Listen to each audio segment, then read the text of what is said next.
Hi, my name is Jay, and this is number 11 in a series of Book of Mormon videos. Today's subject is Jaredite geography. When Moroni abridged the Jaredite records, he created it in three sections. Number one, the history of traveling to the New World. Number two, a summary covering 1800 years featuring each successive king and prophet. And number three, a detailed history of the last Jaredite king named Coriantumr.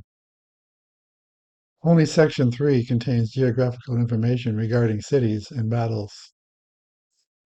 Fortunately, there is overlap and connections made in the Book of Mormon between Jaredite locations and Nephite locations.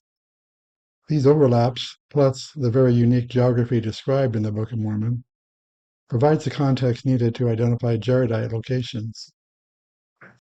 What is known of Jaredite geography comes from the wars of King Coriantumr, the last king of the Jaredites. Initially, the battles took place in the land Desolation, so it was so named because the Nephites found the land stripped of timber, as well as finding the destruction and debris of warfare. It was a land of desolation. Surprisingly, there is enough descriptive information given for each Jaredite battle that a possible location is easily identifiable, given the topography available.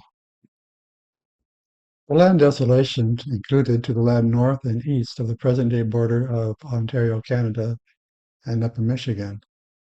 This is a natural border consisting of the St. Mary's River running from the Lake Superior in the west to Lake Michigan Huron in the east, with islands between Ontario and Michigan that can be used for defense.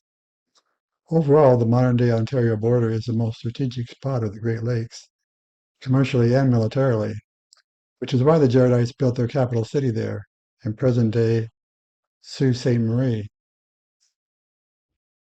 In the Book of Mormon abridgment, which uses only the four cardinal directions, Lake Superior is called the West Sea because it is more west than north of Lake Michigan Huron, which is called the East Sea. The seas are predominantly west-east in relation to each other, and not in relation to Zarahemla, as is sometimes assumed. Later, the Nephites, like the Jaredites, also saw the strategic importance of the passage between the West and the East Sea. Alma chapter 22 says, "And now it was only the distance of a day and a half's journey for a Nephite, on the land Bountiful and the land Desolation, from the east to the West Sea, and thus the land of Nephi and the land of Zarahemla were nearly surrounded by water, there being a small neck of land between the land northward and the land southward. And it came to pass that the Nephites had inhabited the land Bountiful, even from the east unto the west sea. And thus the Nephites in their wisdom, with their guards and their armies, had hemmed in the Lamanites on the south, that thereby they should have no more possession on the north, that they might not overrun the land northward." These are the same lands originally occupied by the Jaredites. The Nephites fought major battles there, and the Jaredites did the same, as dictated by the favorable geography and strategic location where also the Jaredite capital city was located. However, towards the end, the Jaredites chose a more central location for the 4-year process of gathering all their people together for the final showdown. The Erie Canal follows the path from the eastern seaboard around the Appalachian Mountains to the Great Lakes regions. It is the gateway between the west and the east. The lands of eastern Canada and the Midwestern states also have simple water travel access to the Erie Canal corridor. All of this was perfect for a gathering, and it was dictated by the lay of the land. The Jaredites spent 4 years gathering to Ramah and the final showdown. Later, the Nephites would also spend 4 years gathering to Cumorah for their final showdown. This was not coincidence, but rather encouraged by the favorable geography for gathering the scattered remnants of these mighty nations.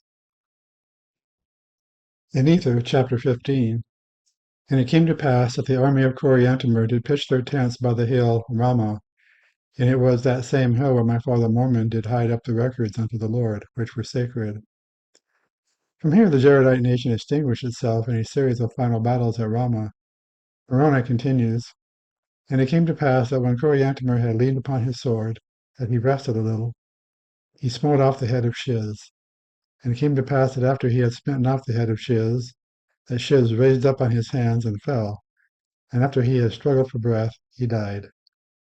And it came to pass that Coriantumr fell to the earth and became as if he had no life.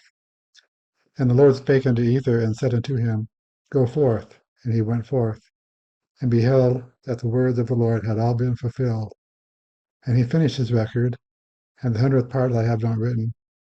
And he hid them, the records, in a manner that the people of Limhi did find them. That's all for now. Please like and subscribe. Jay.